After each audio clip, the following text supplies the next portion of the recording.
Welcome to this hour's news review. Bahrain's main opposition group, Al Wefaq, says any security or military agreement between the kingdom and Israel is unlawful and has no legitimacy. Al Wefaq says the Bahraini regime is in crisis and has no authority to take such actions on behalf of its people. The group also slammed the Thursday visit by the Israeli Minister of Military Affairs to Bahrain, saying it crossed red lines. During the visit, Benny Gantz signed the security agreements, the first between the regime and a Persian Gulf Arab states. Bahrain and several other Arab states established diplomatic relations with Israel 2 years ago under U.S. brokered deals. Palestinians see normalization with Israel as a stab in their back and a betrayal of their cause.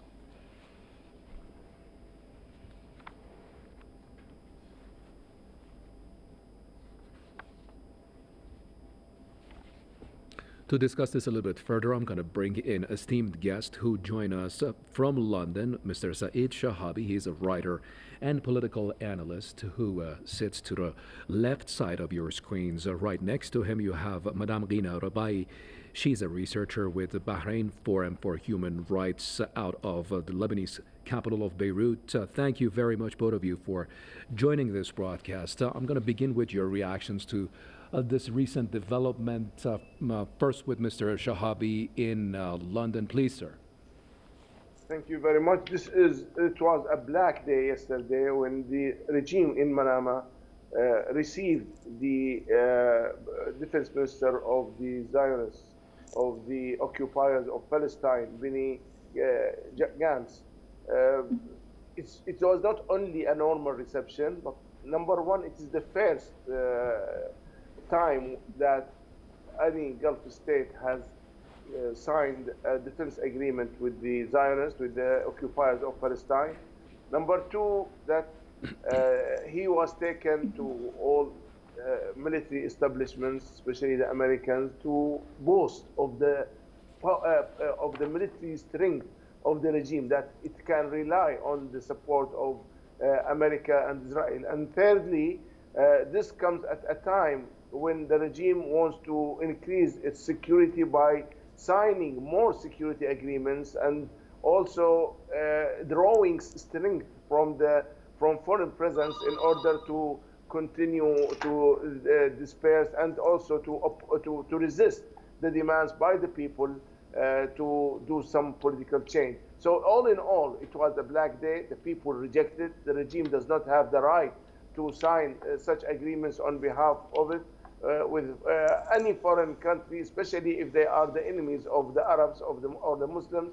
And lastly, such big steps cannot be taken in the absence of public plebiscite, public opinion, measuring the public opinion. Usually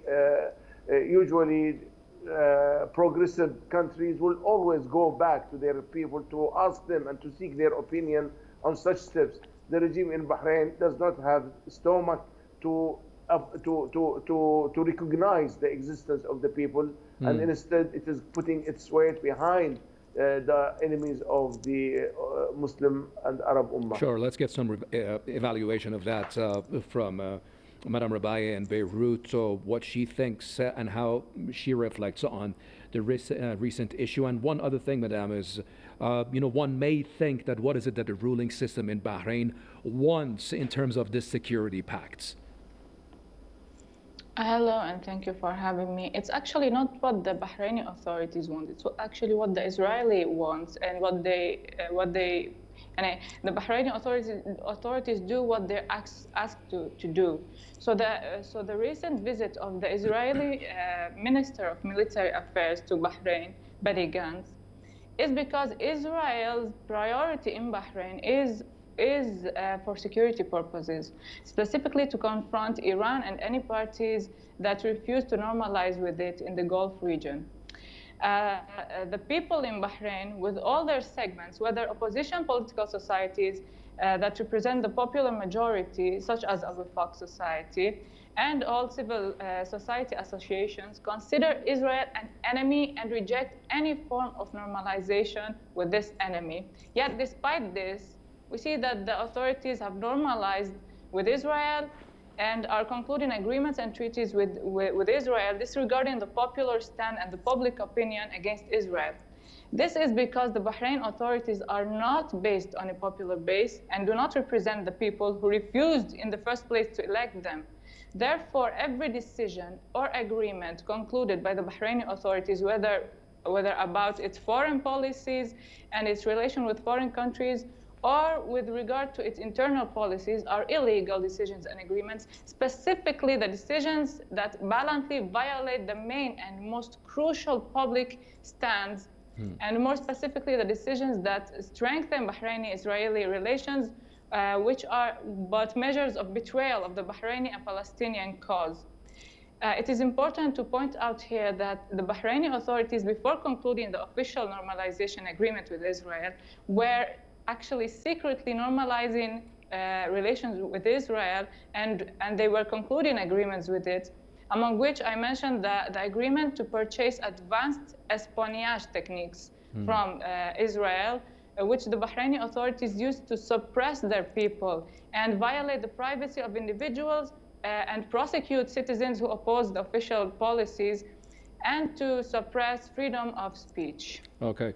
Saeed Shahabi, of course, Madame Rebai pointing out that the Security Pact is kind of imposed by the Israeli regime on Bahrain or its authorities, rather than the Bahrainis wanting that. To what extent do you get along with that? And again, the question, what is it that the Bahraini regime wants with a security pact like that? Is it perhaps, like Ms. Rebai said, to confront a future conflict in the Persian Gulf, perhaps with Iran, or is it to be able to control its own security? As you know, it's no secret that the public are not very much in favor of the regime there. Well, number one, the authorities in Bahrain, the regime of the Khalifa family, has committed vicious crimes against its own people, and of course, it always fears backlash from those people. Number two, it has also committed crimes by bringing the Israelis into the Gulf, of course, together with the United Arab Emirates, which is championing the cause of normalization of relations with Israel. So by bringing the Israelis into the Gulf, they are provoking Iran. Of course, we have lived with Iran, regardless whether you support it or you are against it. But at the end of the day, it is your neighbor. It is controlling half of the coast of the Gulf. So you cannot just bring anybody because this is an infringement on the national security of Iran. If I were an Iranian official, I would say, well, look, you are bringing my enemies to my coast. They are just a few miles away from my coast. So they are provoking Iran unnecessarily, and there's no need whatsoever for it. Thirdly, the alliance within the GCC, the Peninsula Force, Shield, whatever, it is clear that the Bahrainis are undermining even their own pacts with their own friends in Riyadh or in Kuwait, because they are bringing foreign forces and they are engaging in exercises with the Americans and the Israelis in this very volatile waters in the Gulf. So I believe that the Khalifis are committing serious crimes, and they are provoking the others, and possibly they are sowing the seed for future military conflict in that small region, which is very, very unfortunate and very foolish and unwise.